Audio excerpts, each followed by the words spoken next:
hay unas 15 universidades, una ciudad universitaria, de las más universitarias de Colombia. Entonces, la gente estaba enfocada en ser profesional. Luego, una ciudad que tenga 280,000 habitantes, donde haya 15 universidades, ¿qué creen que están haciendo los jóvenes? Estudiando. ¿Qué creen que están haciendo los padres? Pues ejerciendo lo que estudiaron y esperando que sus hijos terminen la carrera para ejercer lo que también estudiaron. O sea, toda una comunidad enfocada en estudiar carreras. Una comunidad completamente profesionalizada, un poco difícil de que entendiera este negocio. Y muchos diamantes no iban ahí a Popayán porque decían que el terreno no era fácil para desarrollar el negocio. Cuando nosotros llegamos al negocio, cuando yo llegué al negocio, yo trabajaba en esa universidad y obviamente a mí me gustaba la educación.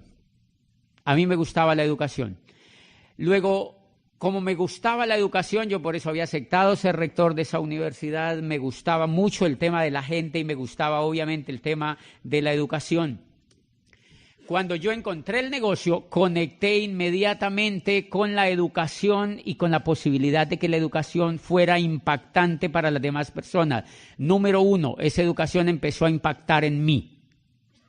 Una vez esa educación empezó a impactar en mí, empezó a impactar en mi liderazgo y empecé yo a impactar en otros. Por eso la responsabilidad de los líderes. ¿Por qué me impacté en el negocio? Me impacté en el negocio porque por primera vez en la vida me daba cuenta de algo que después de haber estudiado 30 años no me había dado cuenta. Y eso es impresionante. Yo todavía me impresiono que hubiese estudiado 30 años. Yo fui a la primaria, hubo aquí gente que fue a la primaria, ¿verdad? Porque sí, aprendimos a leer, aprendimos a escribir. Yo fui al jardín, al antejardín, fui a la primaria, fui al colegio y fui a la universidad. Después de haber ido a la universidad, mañana en la historia se van a dar cuenta todos, yo estudié otra carrera porque yo quería seguir estudiando, porque a uno lo que le han dicho es que estudie.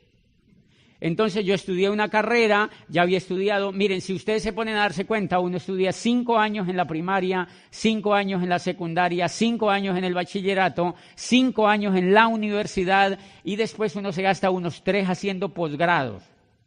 O sea, estamos hablando de 23 años y yo en la última etapa, en esa que les muestro el posgrado, estaba empezando un doctorado que demoraba 5. O sea, iba para 28. Qué ternura, ¿verdad? 28 años estudiando y no me había dado cuenta de una cosa.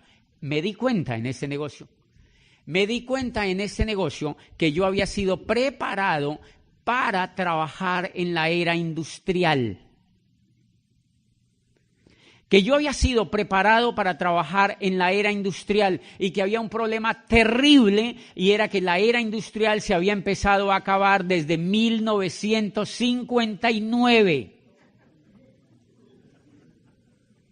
Y yo en 1991 ingresaba a estudiar mi primera carrera. Hello. O sea, eso sí es estar uno muy despistado en la vida. Es estar uno muy despistado en la vida. Todo el enfoque familiar, todo el enfoque profesional me llevó a estudiar para trabajar ¿dónde? En la era industrial. Yo no sabía que la era industrial se había empezado a acabar desde 1959 y hay una parte de una obra espectacular de un hombre que vive aquí en los Estados Unidos que dice el mundo, eso me impactó cuando leí eso. Dice, el mundo ya ha asimilado la idea de que de que acabó la era industrial y de que entramos oficialmente a la era de la información. Dice, los negocios como General Motors y Ford Motor Company pertenecen a la era industrial.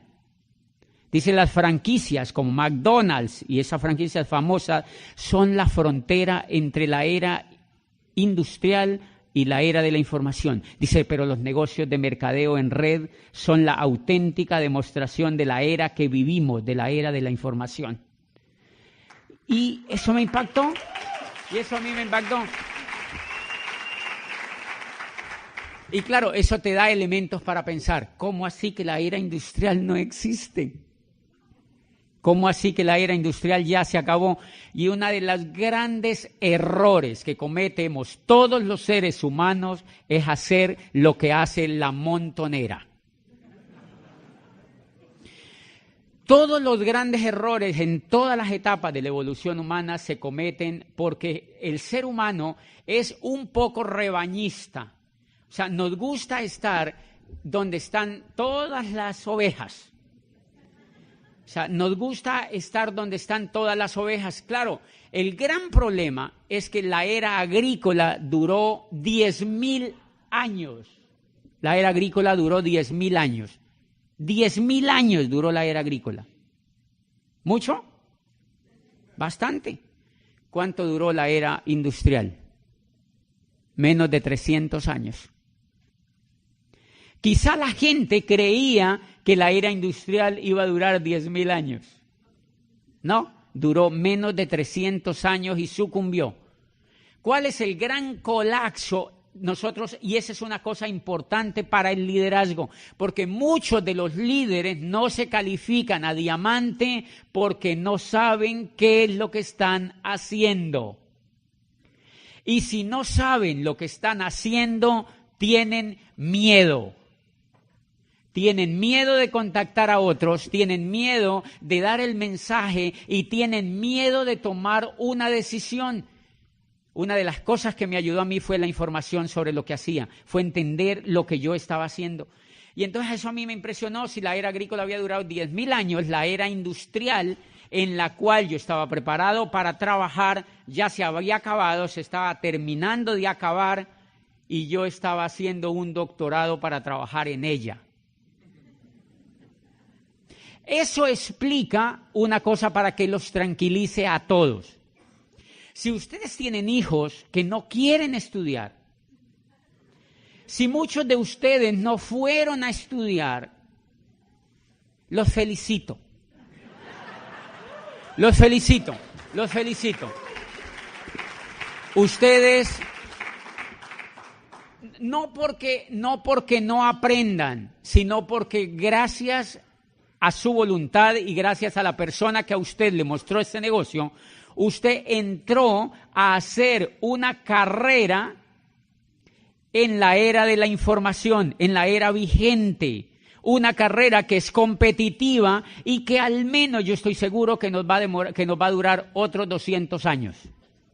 Al menos nos va a alcanzar para 200 años, ¿verdad? Al menos alcanzamos a morirnos dentro de ella. ¿Qué fue lo que pasó antes? Que los que nacieron en la era agrícola no se alcanzaron a morir. 10.000 años.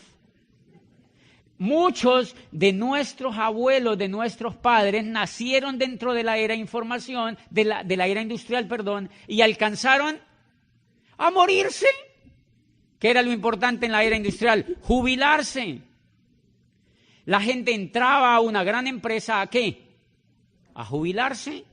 Ellos se sentían jubilados desde que entraban.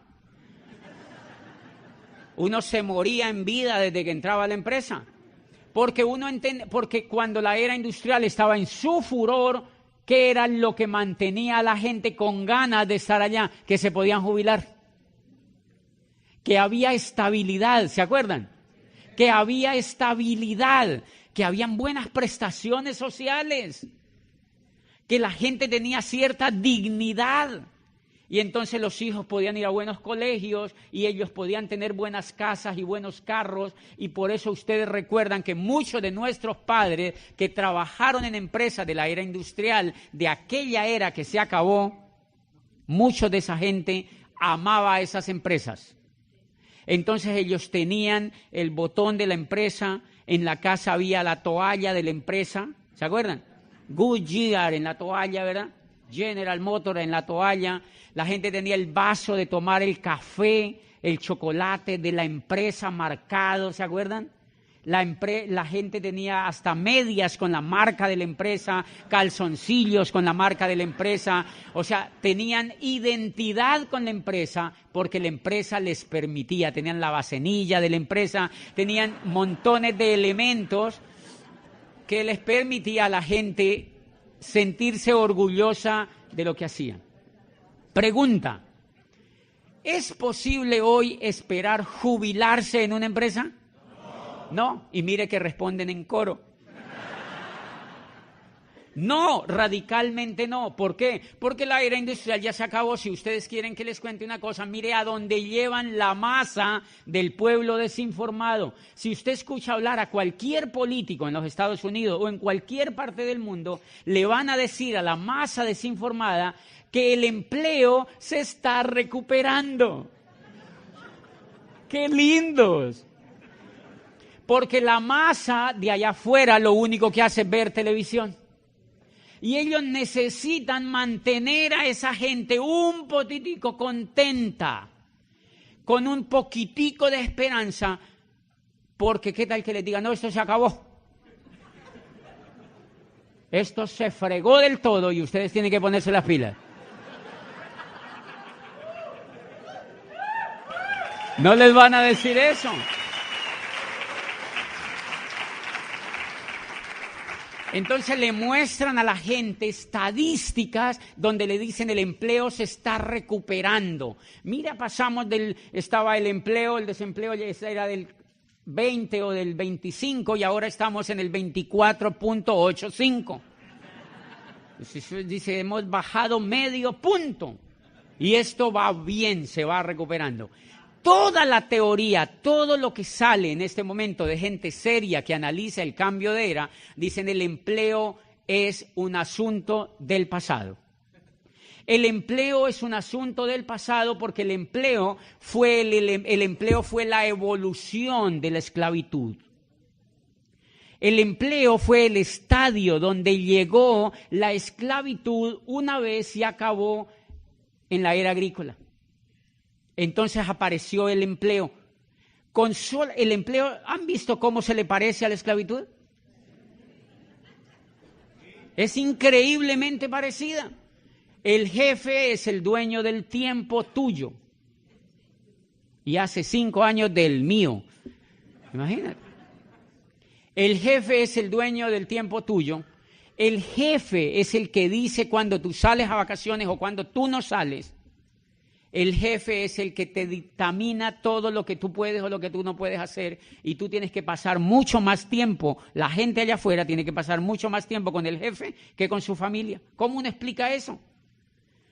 ¿Por qué la era industrial no se sostuvo? Por montones de factores como eso, porque degeneró la vida en familia, degeneró la vida personal y esclavizó otra vez a la gente.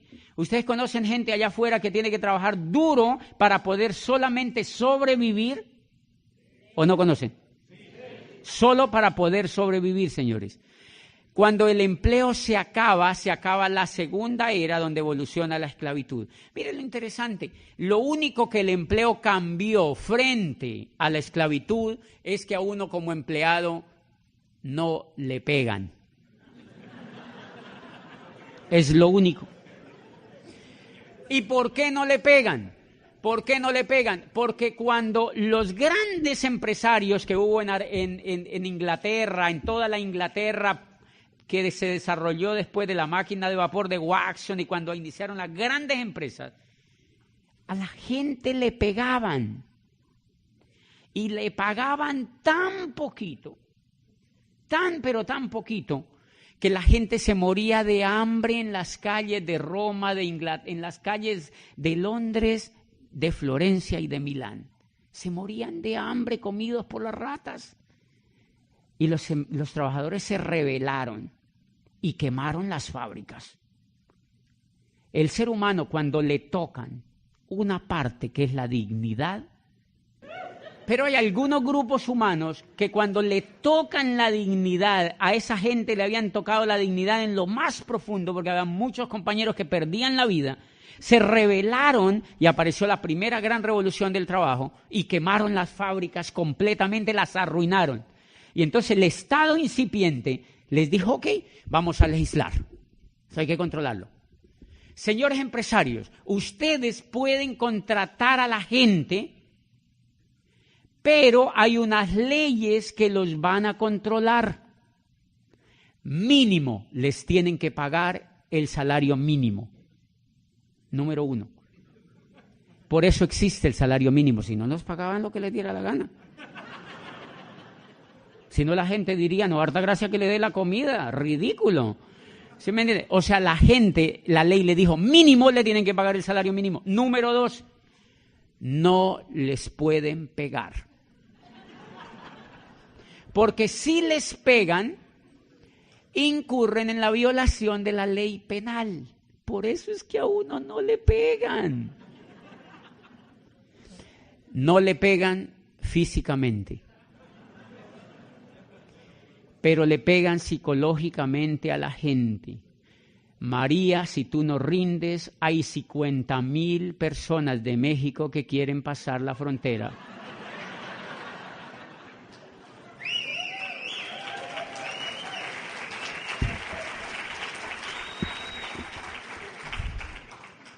Y sigue igual, o sea, la pelea fue peor porque entonces no fue físico, fue psicológico. ¿Cómo tú controlas la violencia psicológica? ¿Quién la tipifica? ¿Quién la penaliza? ¿Quién controla eso? Señores, y entonces la gente empezó un juego impresionante. Si ustedes en esta convención líderes toman conciencia un poquitito más del tema que nosotros hacemos, ustedes se levantan de esa silla y se van a diamante. Porque si no se han levantado de esa silla para irse a diamante, es porque todavía no son conscientes de la gravedad que es si uno no se hace diamante en este negocio. Porque no comprenden el entorno. Porque quizá creen que es un jueguito. Ay, sí, me metí ahí en un negocio de productos, ahí dándole a ver qué pasa. No funciona. No funciona, no funciona. Es impresionante lo que está pasando en el mundo laboral. Yo voy mucho a Chile, el año pasado fui unas 5 veces a Chile y di una conferencia en una universidad prestigiosa allí de Santiago a estudiantes de la Facultad de Economía con sus profesores, hablando de esta crisis, de la crisis que el mundo de Occidente va a vivir por el acabose de la era industrial. Y yo les decía, y miren, ¿cuántos estudiantes aquí en Santiago de Chile están estudiando para trabajar en la era industrial? ¡Qué catástrofe! Por eso esos muchachos salen de la universidad con un título y van donde el papá y le dicen, papá, no hay nada. ¿Qué va a haber? Y el papá está más despistado que el hijo. Porque ninguno de los dos sabe qué fue lo que pasó, Y hay una cosa elemental que me impresionaba y que me daba cuenta que pasaba ahí en ese mercado de Chile. Y mire lo increíble. En Chile, el gobierno aprobó una ley democrática que permite contratar a la gente con 0 prestaciones sociales. Con 0 prestaciones sociales.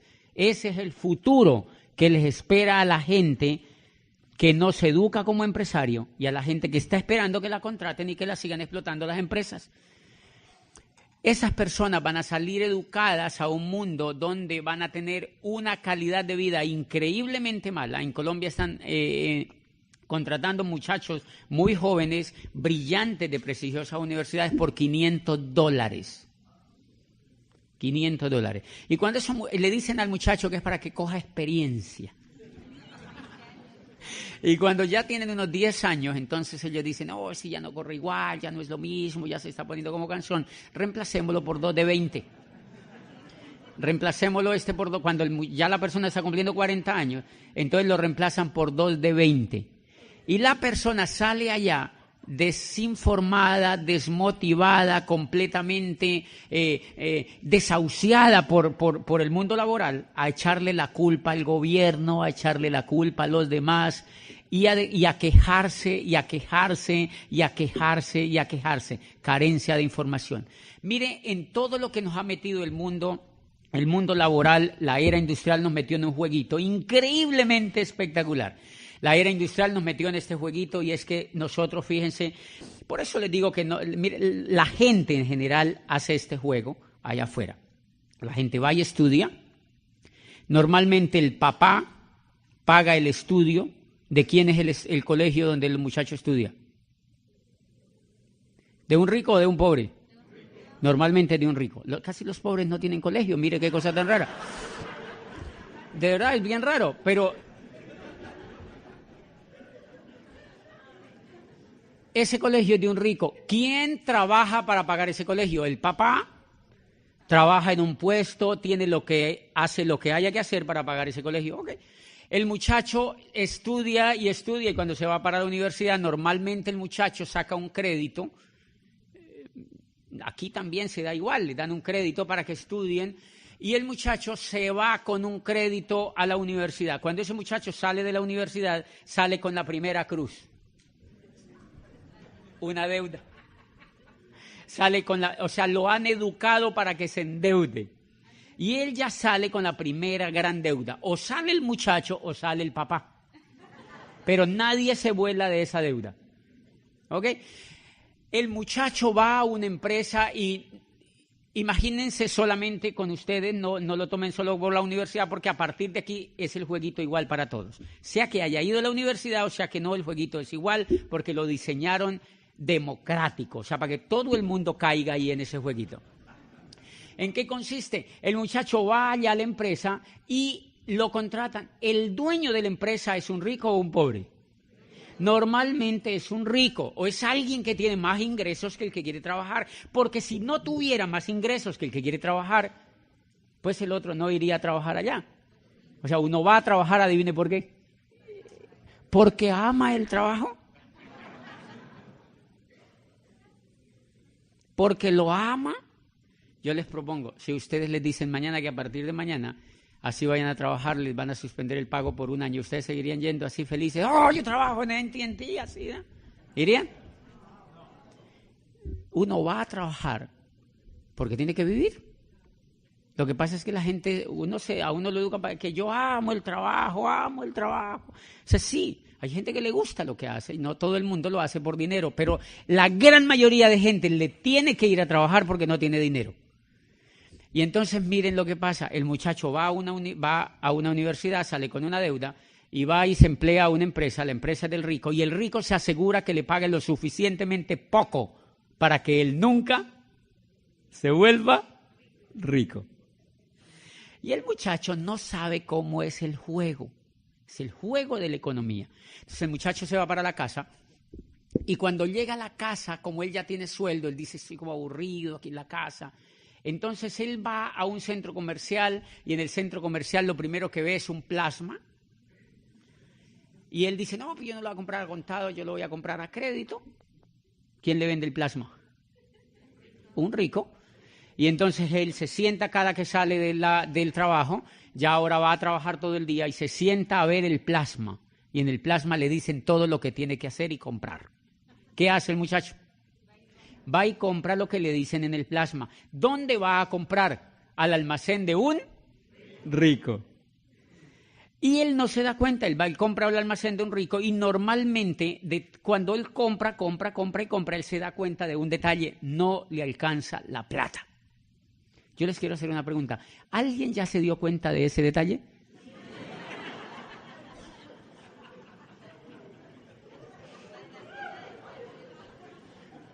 Que uno trabaja y no le alcanza la plata. Y uno no entiende qué es lo que pasa. Bien, como uno no entiende qué es lo que pasa, uno vuelve y pide explicación al plasma. Uno se sienta y uno le dice, y entonces uno dice, sí, no me alcanza la plata. Entonces sale y le dice el plasma, tranquilo, si no le alcanza la plata, hay American Express. Hay Visa, hay Mastercard. ¿De quiénes son esas cosas? De otro rico. Y el muchacho dice, ok, qué interesante, qué país tan chévere este. Pase esa tarjeta para acá. Y se va y con eso soluciona su problema. Sigue comprando.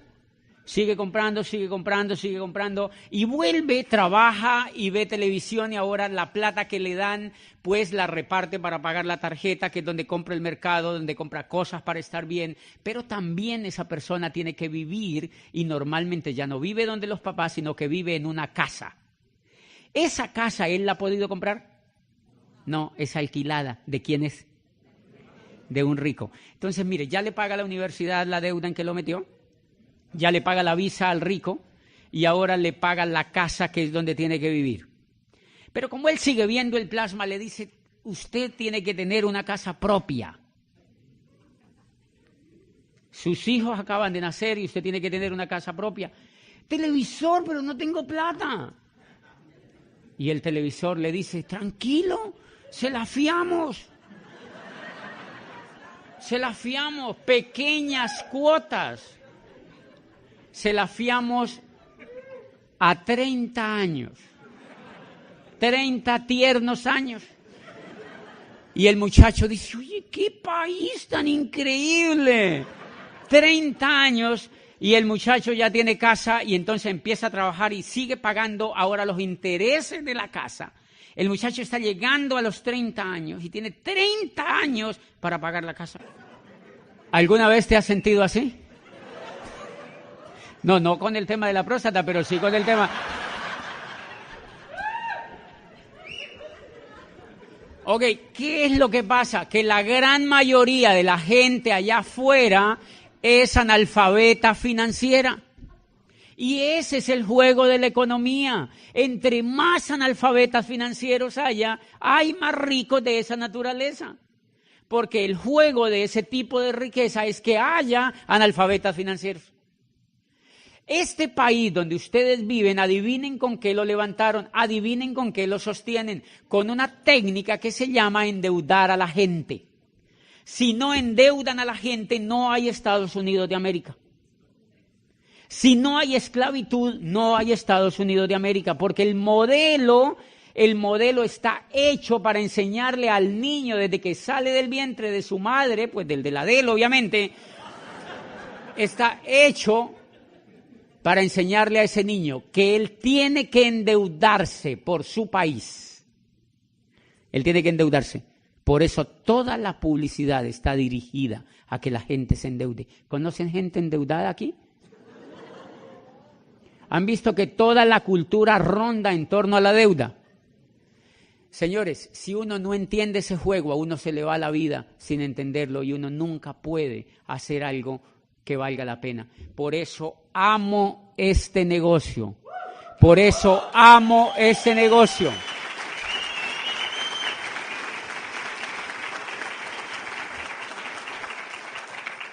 Por eso amo este negocio, porque cuando Riz DeVos y Jay Van Andel lo crearon.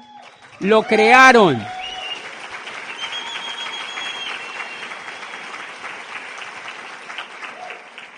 crearon para que tú y yo fuéramos libres. Lo crearon para que tú y yo fuéramos libres. Por eso hay una cosa que me impacta en los textos que DeVos escribió, que me impactó. ¿Cómo no te vas a levantar de la silla, hacerte diamante, si tú lees esto que te voy a decir? Credo número 5. Dice, creemos que el trabajo es bueno solamente si lleva al trabajador hacia la libertad, la recompensa o la esperanza.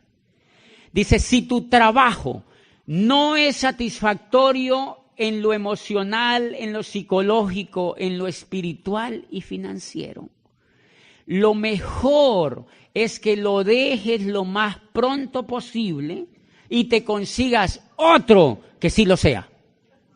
Dice eso Riz DeVos en un libro que se llama Capitalismo Solidario.